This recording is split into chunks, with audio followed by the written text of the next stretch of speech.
పహల్గామ్ ఉగ్రదాడి తర్వాత భారత్ ఇస్తున్న వరుస షాక్లతో అల్లాడుతున్న పాకిస్తాన్ మరో సంక్షోభంలో చిక్కుకుంది. పాకిస్తాన్కు చెందిన బలూచిస్తాన్ రాష్ట్రంలో తీవ్ర ఉద్రిక్తతలు నెలకొన్నాయి.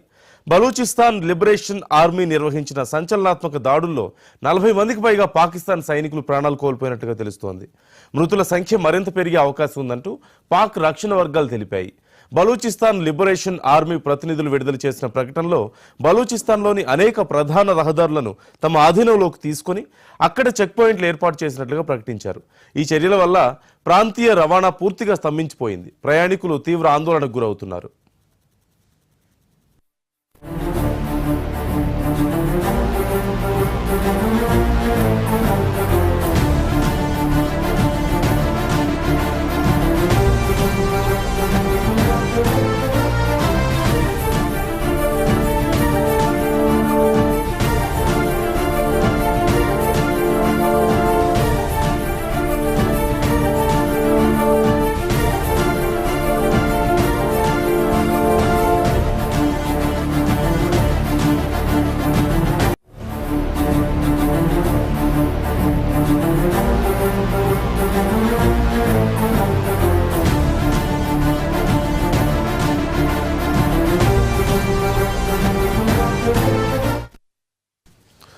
పాక్ భద్రతా దళాలు ఈ పరిస్థితిని అదుపులోకి తెచ్చే ప్రయత్నాల్లో ఉన్నాయి. దాడుల వెనక వ్యూహాత్మక ఉద్దేశాలు ఉన్నాయంటూ విశ్లేషకులు చెబుతున్నారు. బలూచిస్తాన్లో జాతీయ వనరులపై స్థానికులకు న్యాయం జరగలేదనే భావనతో గత కొద్ది దశాబ్దాలుగా స్వతంత్ర పోరాటం కొనసాగుతోంది. తాజాగా జరిగిన ఈ ఘర్షణలు ఆ ఉద్యమానికి మరింత ఊపునిస్తున్నాయంటూ విశ్లేషకులు అభిప్రాయపడుతున్నారు. ఈ అంశానికి సంబంధించి పూర్తి సమాచారం మా ఢిల్లీ బ్యూరో చీఫ్ శిరీష్ అడిగి తెలుసుకుందాం. శిరీష్, ఏం జరుగుతుంది అసలు పాకిస్తాన్లో? బలూచిస్తాన్లో ప్రస్తుత పరిస్థితి ఏంటి? నందు, పాకిస్తాన్కి సంబంధించిన బలూచిస్తాన్లో పెద్ద ఎత్తున ఉద్యమాలన్నిటి కూడా తీవ్రతరమయ్యాయి. ఇండియా పాకిస్తాన్కి సంబంధించిన టెన్షన్స్ అన్నిటి కూడా మొదలు కాగానే బలూచిస్తాన్లోని తిరుగుబాటుదారులు పాకిస్తాన్ ఆర్మీ పైన పెద్ద ఎత్తున దాడులన్నిటి కూడా నిర్వహిస్తున్నారు.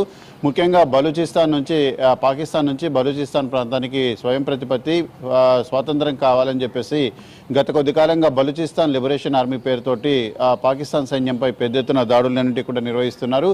ఇటీవల రైలు హైజాక్ చేసిన ఘటన అనేది కూడా మరొక ఘటన అనేది కూడా చోటు చేసుకుంది. ముఖ్యంగా పాకిస్తాన్కి వెళ్లే రోడ్స్ ఏవైతే ఉంటాయో వాటన్నింటి కూడా బలూచిస్తాన్ లిబరేషన్ ఆర్మీ తమ ఆధీనంలోకి తీసుకోవడం కూడా జరిగింది. పాక్ సైన్యానికి సరఫరా చేసే సరఫరా వ్యవస్థను కూడా వాళ్ళు అడ్డుకోవడం కూడా జరిగింది. ముఖ్యంగా ఇటు పాకిస్తాన్కి వెళ్లే ట్రక్కులన్నింటినీ కూడా నిలిపివేసి వాటన్నింటినీ కూడా తమ యొక్క ఆధీనంలో కూడా తీసుకుంటున్నారు. ముఖ్యంగా అయితే పాకిస్తాన్ సైన్యం ఇంకా దీనికి సంబంధించి అధికారిక ప్రకటన అనేది కూడా చేయలేదు. గత 6 గంటల క్రితం, అంటే నిన్న ఏదైతే పాకిస్తాన్లోని బలూచిస్తాన్ ప్రాంతంలో పాకిస్తాన్ ఆర్మీ కాన్వాయ్ పైన పెద్ద ఎత్తున దాడి అనేది కూడా జరిగింది. దాడిలో దాదాపు 40 మంది సైనికులు మృతి చెందినట్లుగా కూడా సమాచారం కూడా వస్తుంది. కానీ దీనికి సంబంధించి పాకిస్తాన్ ప్రభుత్వం ఎటువంటి అధికారిక ప్రకటన అనేది కూడా రిలీజ్ చేయలేదు.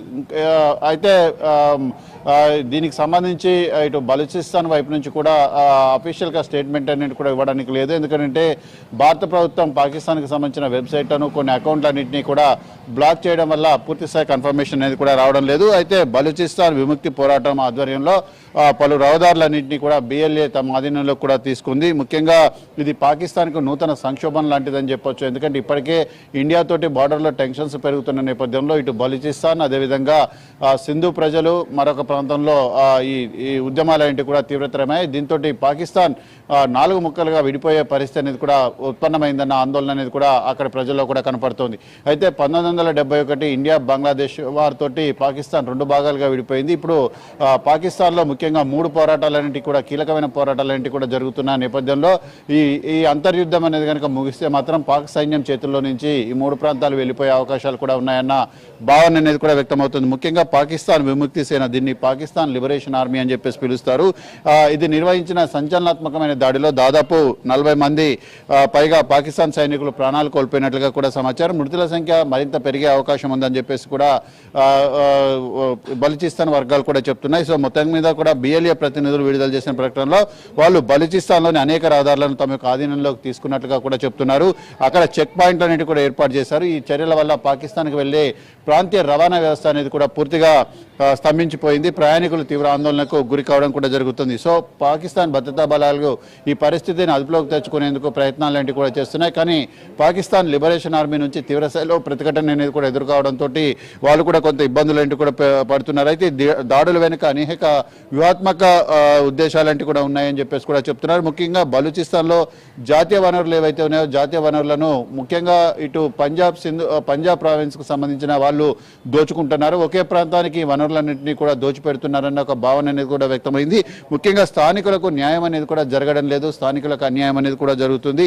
ఇటు బలూచిస్తాన్ ప్రజలను ఒక రకంగా, పంజాబ్ ప్రావిన్స్కు సంబంధించిన ప్రజలను మరొక రకంగా పాకిస్తాన్ ప్రభుత్వం కూడా చూస్తుంది. కాబట్టి ఈ అన్యాయాన్ని సహించలేకనే బలూచిస్తాన్ ప్రజలు పెద్ద ఎత్తున పోరాట పందాను ఎంచుకున్నట్లుగా కూడా తెలుస్తుంది. సో మొత్తం మీద కూడా ఈ తాజా జరిగిన ఘర్షణలు లాంటి కూడా ఉద్యమాన్ని మరింత ఊపిస్తున్నాయని చెప్పేసి కూడా విశ్లేషకులు అభిప్రాయపడుతున్నారు. ఇప్పటికే ఆర్థిక సంక్షోభం, రాజకీయ అస్థిరతలతో అల్లాడుతున్న పాకిస్తాన్కు బలూచిస్తాన్లో ఉద్రిక్తతలంటి కూడా ఉధృతం కావడం అనేది కూడా పెద్ద దెబ్బగానే కూడా భావిస్తున్నారు. దీన్ని ఏ విధంగా ఎదుర్కోవాలనే ఆలోచనలో కూడా పాకిస్తాన్ ప్రభుత్వం ఉంది. ఒకవైపు ఇండియాతోటి టెన్షన్స్ అనేవి కూడా పెరుగుతున్న నేపథ్యంలో ఇటు బలూచిస్తాన్కు సంబంధించిన ఆర్మీ ఇంకా రెచ్చిపోయి దాడులంటి కూడా నిర్వహిస్తోంది. చాలా ఉధృతంగా దాడులంటి కూడా నిర్వహించడం అనేది కూడా పాకిస్తాన్కు పెద్ద తలనొప్పిగా కూడా మారిన పరిస్థితి అనేది కూడా ఉంది. ఒక రకంగా చూస్తే నిన్న యునైటెడ్ సెక్యూరిటీ కౌన్సిల్లో బలూచిస్తాన్లో ప్రజల యొక్క హక్కులను కాలరాస్తున్న పాకిస్తాన్ ప్రభుత్వం ఇతర ప్రాంతాల్లో మానవ హక్కుల గురించి మాట్లాడడం హాస్యాస్పదమైన అభిప్రాయాలు కూడా వ్యక్తం కావడం కూడా జరిగింది. సో మొత్తం మీద కూడా బలూచిస్తాన్లో మానవ హక్కులను పాకిస్తాన్ దారుణంగా కాలరాస్తోంది. మొదట బలూచిస్తాన్లో ప్రజల యొక్క మానవ హక్కుల గురించి మాట్లాడిన తర్వాత వాటిని పునరుద్ధరించిన తర్వాతనే అప్పుడు ఇతర ప్రాంతాల్లో మానవ హక్కుల గురించి పాకిస్తాన్ మాట్లాడాలన్న అభిప్రాయం అనేది కూడా యునైటెడ్ నేషన్స్లో వ్యక్తం కావడం కూడా జరుగుతుంది. సో మొత్తం మీద కూడా చూసినట్లయితే అంతర్జాతీయంగా ఇప్పటికే ఇమ్రాన్ ఖాన్ అరెస్టు, అదేవిధంగా ఎన్నికలలో పెద్ద ఎత్తున రిగ్గింగ్ చేశారు, అవినీతి ఆరోపణలకు పాల్పడి అక్కడ ప్రభుత్వాన్ని ఏర్పాటు చేశారన్న ఆరోపణలతోటి పాకిస్తాన్ యొక్క ప్రతిష్ట అనేది కూడా మసకబారింది. తాజాగా బలూచిస్తాన్ ప్రాంతంలో ఏదైతే మానవ హక్కుల ఉల్లంఘన ఏదైతే కూడా జరుగుతుందో అది పాకిస్తాన్ ప్రభుత్వంపై పెద్ద ప్రభావం చూపించే అవకాశం అనేది కూడా కనపడుతుంది. సో మొత్తం మీద కూడా ఈ బలూచిస్తాన్లో సంక్షోభం అనేది తలెత్తడంతో పాకిస్తాన్ యొక్క అంతర్గత భద్రత పైన కూడా కొత్త ప్రశ్నలు కూడా వెలువడుతున్నాయి. తాజాగా బలూచిస్తాన్ యొక్క ప్రభావం అనేది పాకిస్తాన్ రాజకీయ పరిణామాలపై పడే అవకాశం కూడా ఉంది.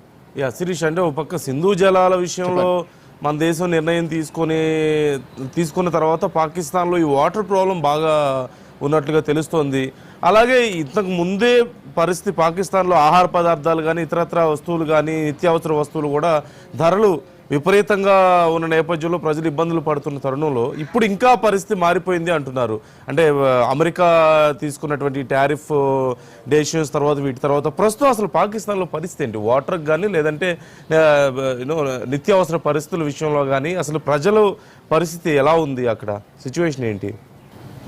కొంత పరిస్థితులన్నింటి కూడా మెరుగుపడే నేపథ్యంలో మళ్ళీ పాకిస్తాన్ ఆర్మీ యొక్క చర్యల వల్ల కొత్త ఇష్యూ అనేది కూడా అక్కడ ఫ్లేరప్ అయింది. దీనివల్ల ప్రజలు మళ్ళీ తీవ్ర ఇబ్బందుల్లోకి వెళ్ళే అవకాశం ఉంది. అంటే ముఖ్యంగా ఎప్పుడైతే యుద్ధం అనేది కూడా వస్తుందో దాంతో ధరలంటి కూడా అకస్మాత్తుగా పెరుగుతాయి, ద్రవ్యోల్బణం అనేది కూడా పెరిగే అవకాశం ఉంది.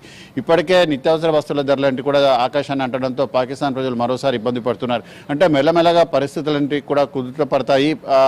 ఇంటర్నేషనల్ మానిటరీ ఫండ్ నుంచి $2 బిలియన్ అప్పు తెచ్చుకున్నారు. కొంత పరిస్థితిని చక్కదిద్దే ప్రయత్నం చేస్తున్న నేపథ్యంలో ఇప్పుడు పాకిస్తాన్ సైన్యం యొక్క దుందుడుకు చర్యల వల్ల అక్కడి ప్రభుత్వానికి కొత్త తలనొప్పి అనేది కూడా ఉత్పన్నమైంది. సో ఎప్పుడైతే అంతర్జాతీయంగా ఒక దేశానికి సమస్యలేంటి కూడా ప్రారంభమవుతాయో అంతర్గతంగా సమస్యలేంటి కూడా దాని ఫ్లేరప్ అయ్యే అవకాశం కూడా ఉంది.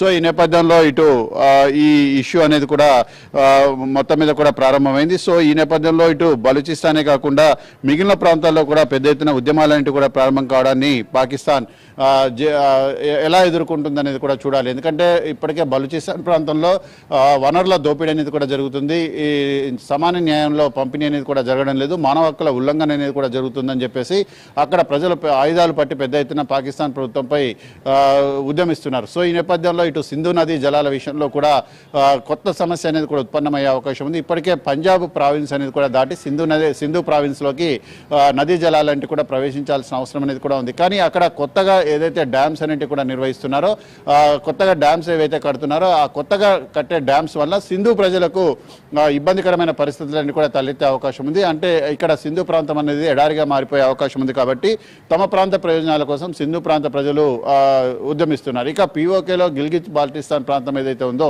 అక్కడ ప్రజలు కూడా మా వనరులను ఉపయోగించుకుంటున్నారు కానీ మాకు న్యాయం చేయడం లేదని చెప్పేసి పీఓకేలో ఉంది, అక్కడ ప్రజలు కూడా ఉద్యమిస్తున్నారు. సో మొత్తం మీద కూడా 3 ప్రాంతాల్లో ఉద్యమాలన్నిటి కూడా తీవ్రతరమయ్యే అవకాశం ఉంది. ఇది పాకిస్తాన్కు ఇటు అంతర్గతంగా కొత్త సమస్యలను సృష్టించడంతో పాటుగా ముఖ్యంగా ఇటీవల జరిగిన దాడి ఏదైతే ఉందో అది అంతర్జాతీయంగా సమస్యలను సృష్టించే అవకాశం ఉంది. ఎట్ ద సేమ్ టైం రెండు ఒకే టైంలో అంతర్గత భద్రతను అదేవిధంగా ఇంటర్నేషనల్ సెక్యూరిటీని దీన్ని ఏ విధంగా ఎదుర్కొంటారనేది కూడా చూడాల్సింది.